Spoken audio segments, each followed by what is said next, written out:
In Ahmedabad, amid the din and bustle of the city, lies a 1,000-year-old stepwell. This stepwell is called Ma Bhavani Ki Vav. It is a stepwell that also doubles as a temple to Ma Bhavani. This structure was built over 1,000 years ago during the reign of the Chaulukya dynasty, also called the Solanki dynasty. During the time when the stepwell was built, this area was not called Ahmedabad. More than 1,000 years ago, this ancient town was called Yashoval, a part of the kingdom of King Asha Bhil. Even 1,000 years ago, this place was a vibrant town, described as a hub of commercial activities.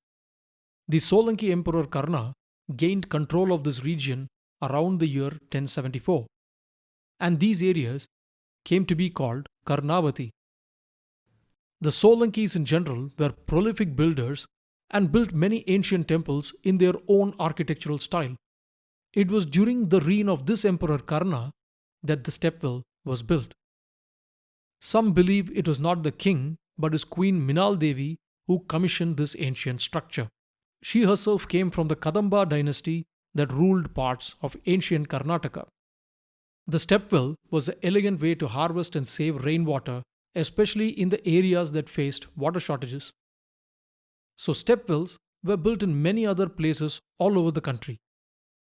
In fact, all over India, temples have water structures built right next to them.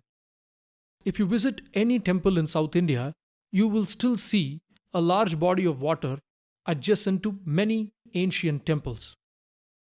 These are called teppakulams, temple ponds, or tirthams. They served as a place for harvesting rainwater, thereby increasing the water table. They also served as a source of water for the many herbal plants that were grown in these temples, including the Stala Vriksha, a sacred tree associated with every temple. Many ancient temples had this concept of a Stala Vriksha, a sacred tree associated with the legends of the temple and also is considered to be a living deity in that temple. In fact, many plants grew in the vicinity of these tanks, and hence many claim that the waters of these holy spots were also medicinal in a way.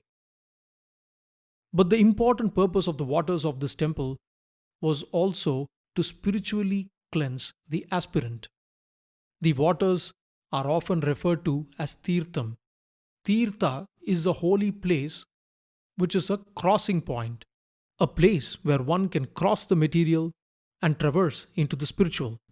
And the holy waters of these temple ponds served as a symbolism for the same. Of course, in addition, it was and is the essence of dharma to show reverence to the elements of nature. To our ancestors, all of nature is the manifestation of the great Shakti, and hence revering and protecting nature is the essence of dharma. This veneration is clear in the intricate designs and carvings of the gods that adorn the walls of these ancient structures. Keeping in line with that thought, this particular stepwell, Ma Bhavani Ki Vav, over the years has been completely converted into a place of worship. This is now a temple dedicated to the Divine Mother in the form of Ma Bhavani. Bhavani herself is the bestower of life. So was the stepwell in the ancient past by being a lifeline for the communities that depended on it. Now, this ancient structure depends on the devotees who visit the temple. This veneration by the local communities has in a way protected and saved the stepwell from falling into a state of neglect. In any other country in the world, a 1,000-year-old architectural marvel would be a very rare sight. In Bharat, this is just a part of daily life. Only here can the walls of a 1,000-year-old stepwell be used to dry clothes. This temple has become a part of the local life, but veneration does not necessarily translate to conservation. The outer part of this temple seems to be neglected and in a state of disrepair. This is a part of history that needs to be treasured.